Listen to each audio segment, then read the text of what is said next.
Welcome back. On this Women's Day, we take a look at the stories that got you talking this week and what's likely to make headlines at this weekend. Now, City Press political editor Carien du Plessis is in studio this morning to chat to us about that and more. Very good morning to you.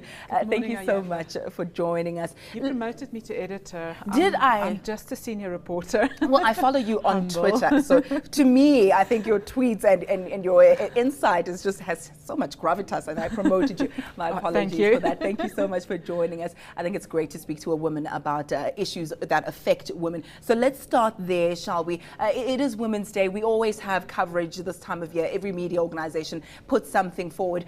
I want to ask you, what do you think about the way in which all media houses, ourselves included, portray women in South Africa? Oftentimes it's the weakling, it's the damsel, she's weeping, she's a victim. Is that the South African woman?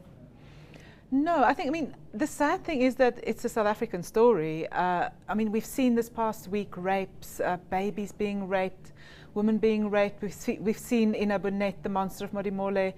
I mean, those stories, that they make me physically sick in my tummy. I'm sure, I mean, most people feel it on their bodies.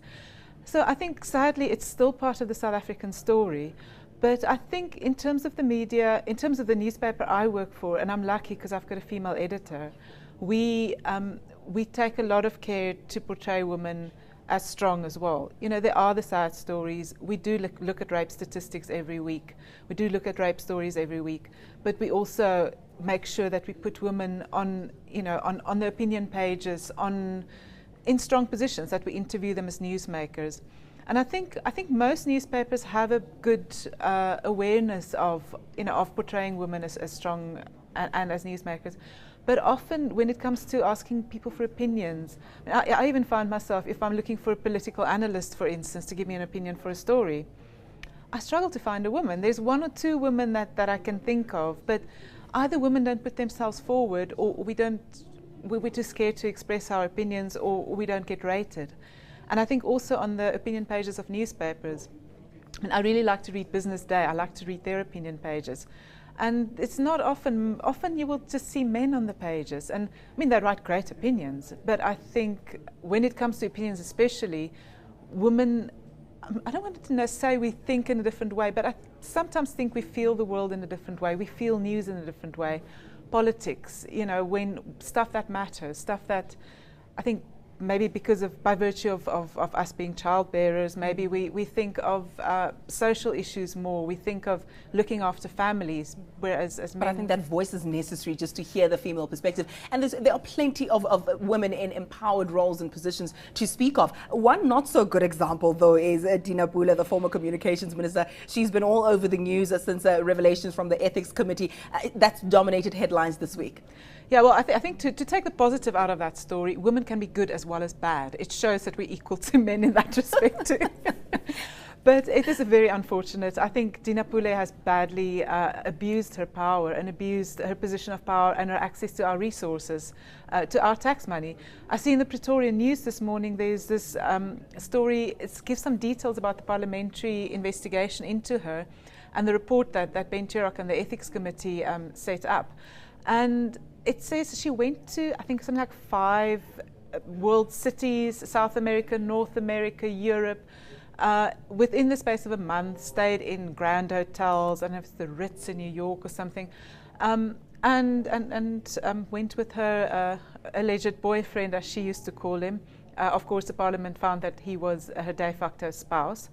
And it seems like she borrowed the husband from somebody else as well, which adds a bit of a sad dimension. I actually wanted to come in there and say, I have a feeling that the City Press is going to put the nail in the coffin when it comes to Dinapulle this coming weekend. I mean, you're speaking of some revelations now of de facto husband, etc. Yeah. So can we expect more details, revelations with regards to that this coming weekend? And also, I mean, there was a little bit of a tiff, I think, between you and the Sunday Times regarding this as well. What can we expect going forward this weekend on this story? Yeah, I think the tiff, as you call it, with the Sunday Times, I think we're putting that behind us. We didn't want it to escalate into a mudslinging match. It was, you know, I think that's behind us. But in terms of going forward, Parliament fined her a month's salary, which I guess if you're an MP it's a lot of money, but it's, I think, amounts to 70,000 Rand or something per month. So she's being fined 70,000 Rand, which is little to pay for the nice world tour that she had, and 2 weeks suspension. But then, of course, the Hawks can still investigate her. Thuli Madonsela, the public protector, is on her case too. So hopefully we can recover. I mean, I just kind of feel we need to recover that tax money that she spent. That's to me, it's a big priority, because that tax money could be spent better. I mean, there's a lot of problems in her former department. And then hopefully she will face the music in some way. I'm not sure what punishment would be right for her, but she's still sitting there being a backbencher in Parliament. She's still getting paid for it with public money. Having lived in the lap of luxury at our expense, if I could say that as well. Exactly. Another story, especially something that I think you would be keen on, because you are mainly focused on politics, the situation in Tlokwe. You know, that's also dominated headlines this week. Going forward, what can you expect? What can we expect, at least, from that? Well, that's interesting that you're talking about the by-election that we saw this week. It's a very interesting story, Tlokwe. I love it for the drama that it provides us in politics, but obviously it's not good for service delivery in the city. But going forward, we're seeing 9 by-elections next month. This one was kind of just a taste. It was just a little taster for what's happening next month. And by-elections are difficult to judge elections by. But Tlokwe is important, because if the ANC loses most of the 9 by-elections next month, it won this by-election, and it was lucky. I think the ANC can thank its lucky stars for winning. It got 50%. Its former councillor got 34%. So it was maybe a little bit too close, but not that close. So maybe the ANC is still confident. Yeah.